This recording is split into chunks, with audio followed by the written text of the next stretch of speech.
Hello, welcome to Hillside Ceramics with Miss Tomimitsu.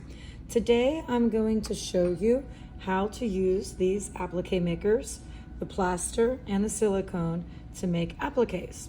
So everything you need to start is right in front of you. Obviously there's a variety of appliques in the classroom, silicone, and we have a variety of the plaster appliques as well. You'll also need clay dust, a brush right here, and you will also need a needle tool eventually for cutting out your appliques.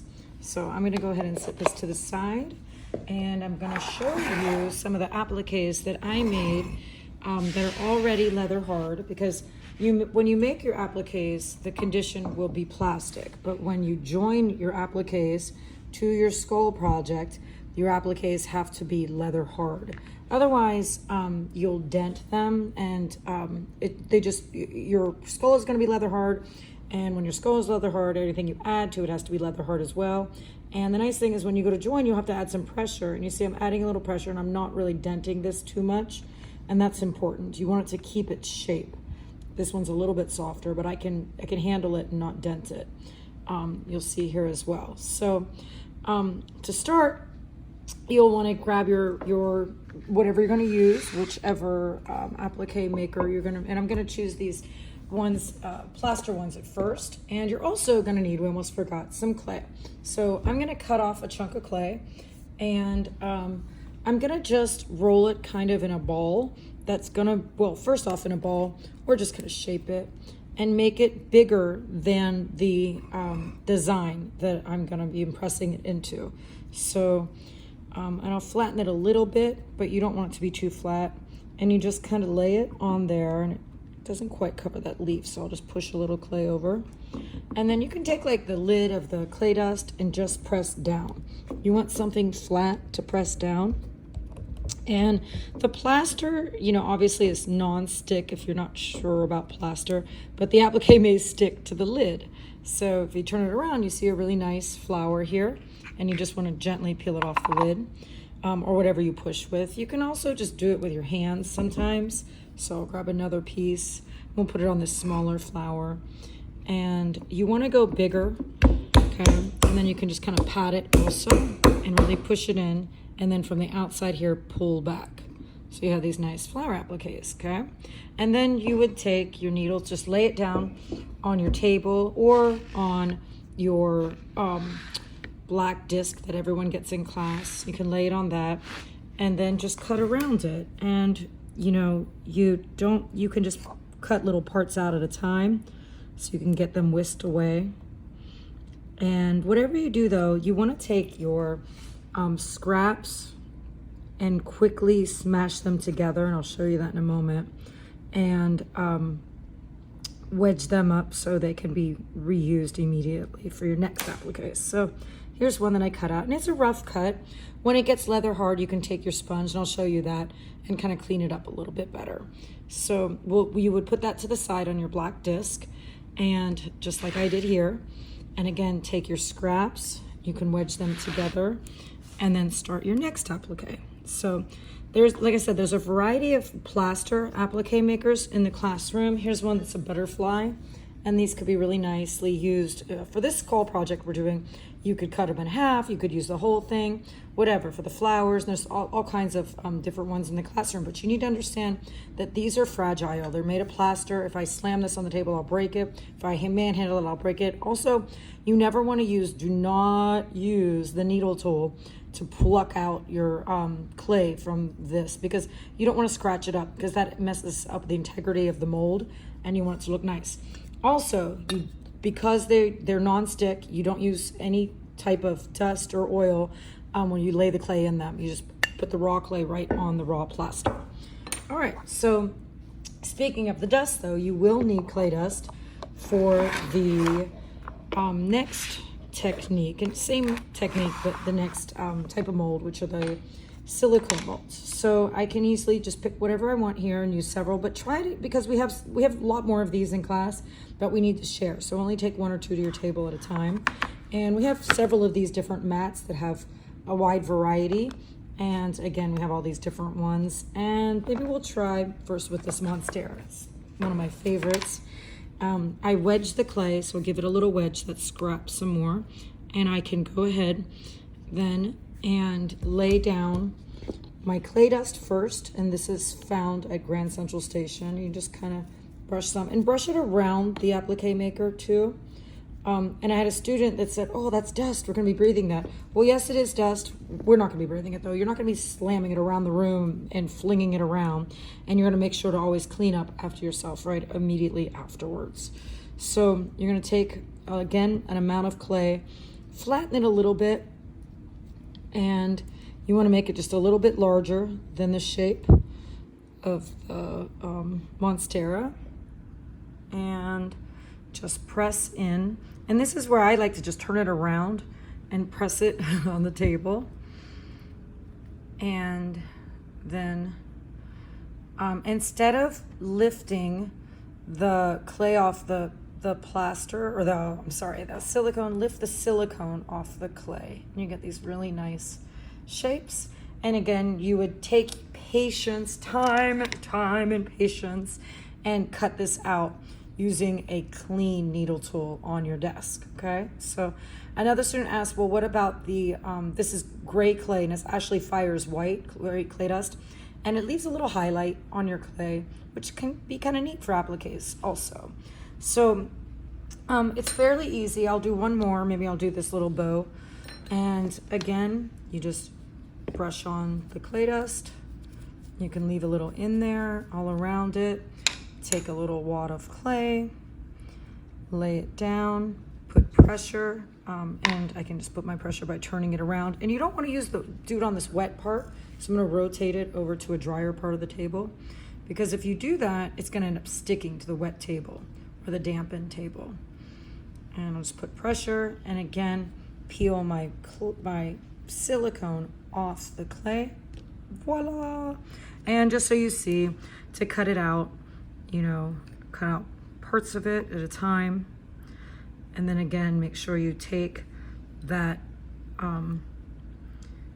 scrap clay and ball it all up together and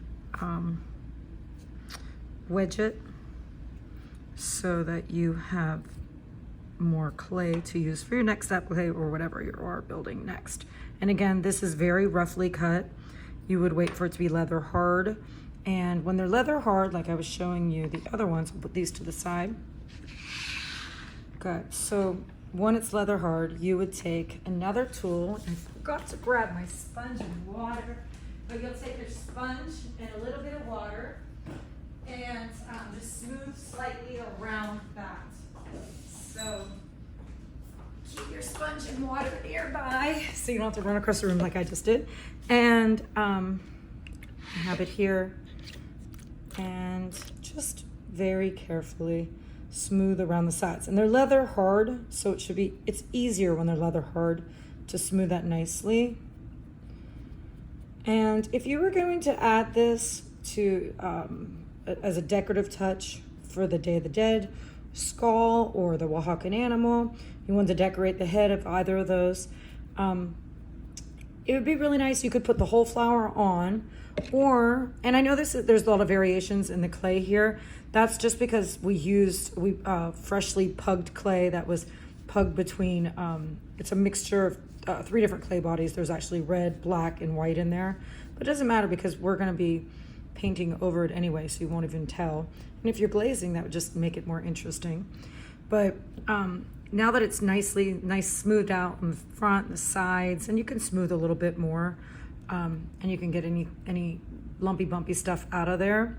But you can always cut it in half and only use part of it, and on one side of like a head, and then this one you probably want it rounded for a head, so I could just cut right through like this.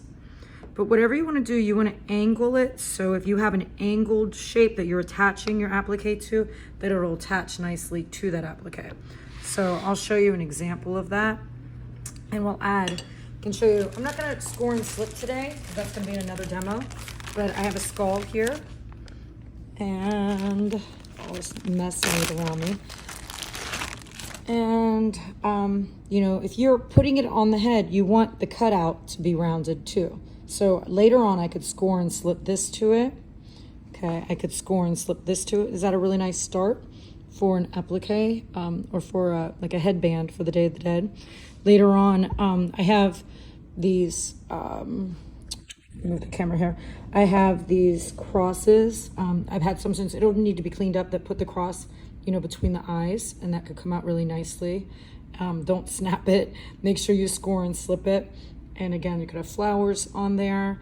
You can place, if I were to use the seashell that I have here, again, I don't know if I'd want it just against it. It could be, or you could cut a little angle out of the side of the seashell, and he sits kind of upright like that on the side of him, with maybe a flower in there.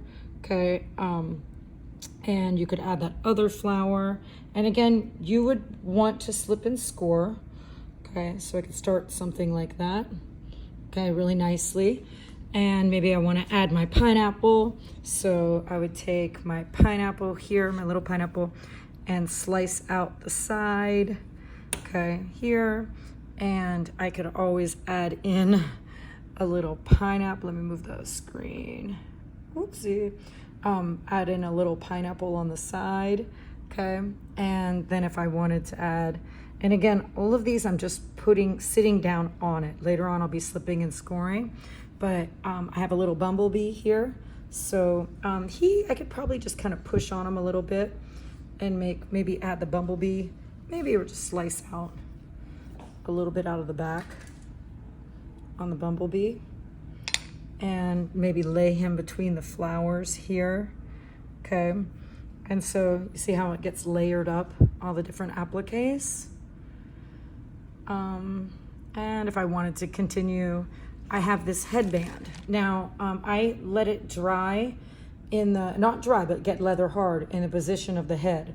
If I wanted to add that to the back here, just kind of finish it off, I could, or the front, if I had room in the front. But that could look really nice from the top. And then again, your side angle, or top, this angle would be a little different. You don't see it so much, but you see it on the top. But I could have backed up everything and put that in the front also, right? So you won't attach any of these things though until your project, so everything's leather hard, which these are, and then you would go in, score and slip and add them. And that's going to be on the next demonstration with how to score and slip to add these appliques. And that's just the start of adding the decorative touches to your skull. But you see, we already have, and I'll just clear everything out of the way so you can get a better view. We already have a good start going for this guy here.